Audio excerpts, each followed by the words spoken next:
تاريت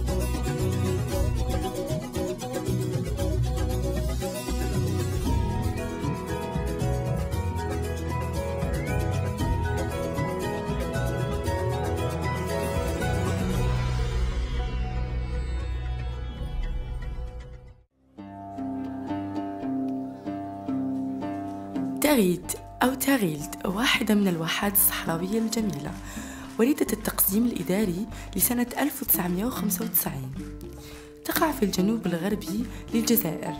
هي إحدى دوائر ولاية بشار، تبعد 975 كيلومتر عن الجزائر العاصمة، وعن بشار 80 كيلومتر. يحدها شرقا العرق الغربي الكبير، وشمالا بني والنيف وبشار، أما جنوبا فإيجلي وبني عباس، غربا عبادلة. تتربع مساحتها حوالي 8040 كيلومتر مربع. يبلغ تعداد سكانها 7000 نسمة.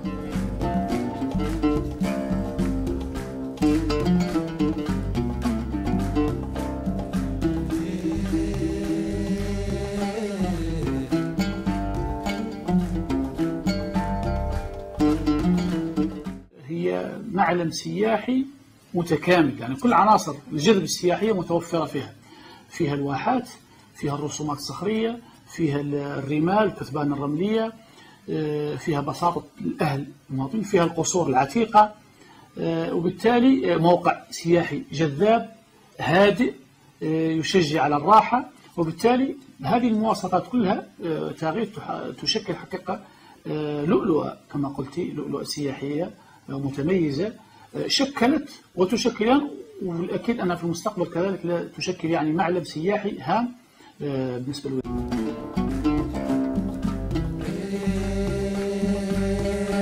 تاريت جوهرة الثورة الزاخرة بواحات النخيل الشاسعة، والتي منحت المنطقة رونقا وجمالا، وفتحت شهية كل من يزورها على لوحات تتعانق فيها كل مظاهر السحر والبهاء.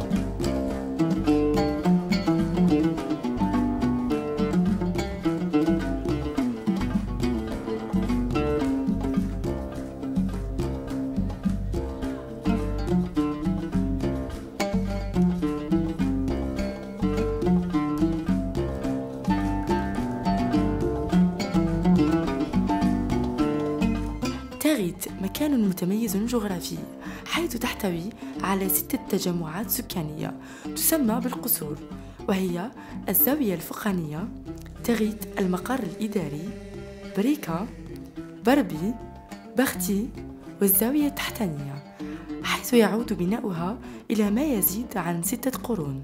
تؤرخ للمنطقة بكل موروثها التقليدي والتاريخي وحاضرها متعدد ألوان الحياة. مع مرور الزمن تعرضت القصور للتلف والتهميش، إذ تضررت جدرانها جراء الطبيعة القاسية وقدمها، مما جعل سكان المنطقة يفكرون في برنامج ترميمي يشمل كل القصور. فندق تاريت عملية تجديد كلية لهذا الفندق في توسعة وتكييفه مع معايير الوطنية وحتى العالمية، يعني هناك توسعة وعدة أعمال تنجز فيه. هناك برج تاريت هو فندق يعني عتيق داخل البرج، صاحبه يقوم يعني بعد ما قام بإيجار بلدي يقوم بعملية ترميم كذلك تقليدية. هناك مستثمر انطلق في أشغال في إنجاز مركب سياحي في المنطقة، وهناك عدة طلبات للمستثمرين من أجل إنجاز فنادق في هذه المنطقة.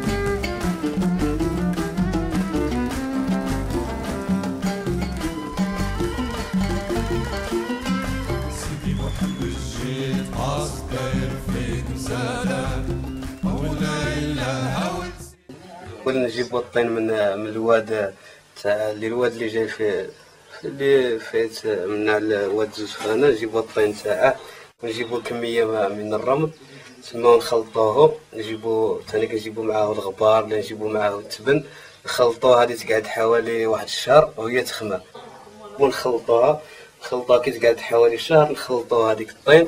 ومن بعد كان اللي يدير المول تاع اليد هذاك تاع اليد يجي مليح، هو يجي ما يجي صغير ويجي كتخالفه يجي الحيط متشابك مع بعض. هاشمي من جلال بشير تاك ربي وعطاك عمرك من سرارك ولا اول من لقاتو معاك تختار طال البير سيدي محمد جيت قاص داير فيك مسال وطب الليل. مدينة تغيت تشهد توافد السياح على مدار السنة من مختلف الجنسيات والأماكن، لا يتسنى سوى الاستمتاع بالجمال الأخاذ للمنطقة، خاصة خلال المواسم كموسم تغيت وموسم التمور. الشهر بدأ ينتعش كثيرا في السنوات الأخيرة، والدليل توافد أعداد كبيرة من السواح الوطنيين والأجانب. والملاحظة المهمة هو أنه بدأت السياحة الداخلية تعرف انتعاش جيد، وهذا يعني ما نحن يعني مرتاحين له، كون أن المواطن الجزائري أصبح لديه الرغبة في أن يجول ويعرف عدة مواطنين.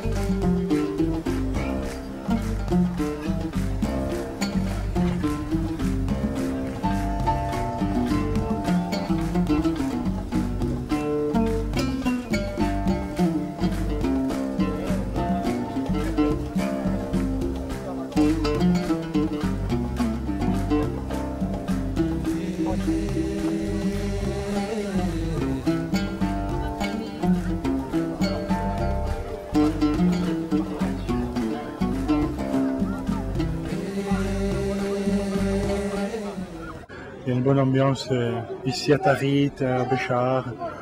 Les gens sont accueillants, la population est sympathique. Tout le monde nous accueille très bien, le thé est bon. C'est merveilleux quand on arrive, on voit cette dune et la palmeraie juste devant. C'est quelque chose de vraiment exceptionnel.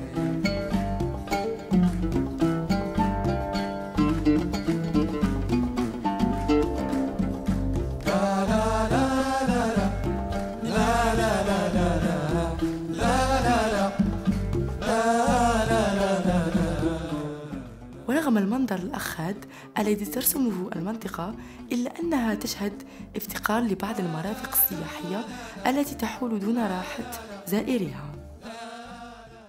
فيها عدة نقائص. On a besoin de réception, hôtel, les sites ils sont pas encastrés comme ça.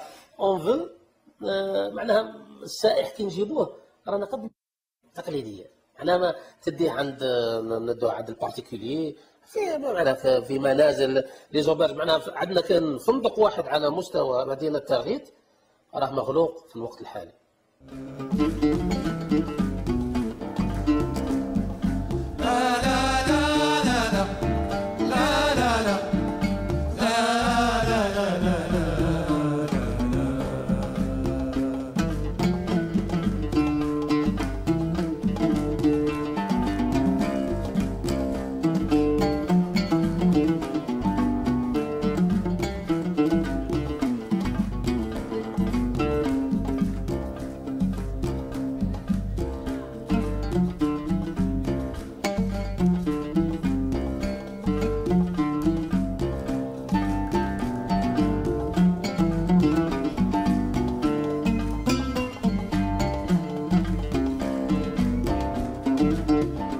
Je n'ai pas encore eu l'occasion de beaucoup visiter Tiaret, mais ce que je peux dire, c'est que l'accueil qui nous a été fait est tout à fait sympathique.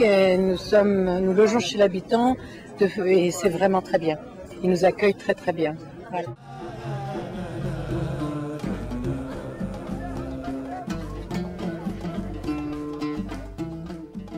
وما زاد تغيت رونقا تشبت سكانها بعاداتهم وتقاليدهم، خاصة فيما يخص مظاهر الزينة والحلي التي تقتنيها العروس يوم زفافها.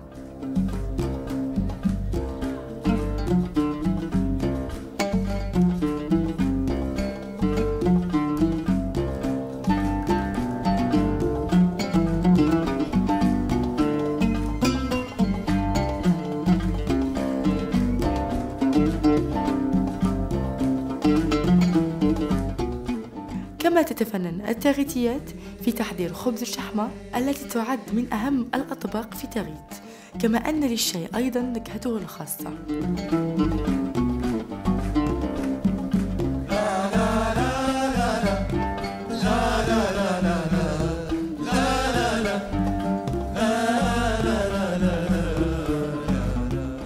كما تتميز المنطقة برقصات صحراوية تعكس الطابع التاريخي للمنطقة، وهي هوبي، قرقابو، البارود.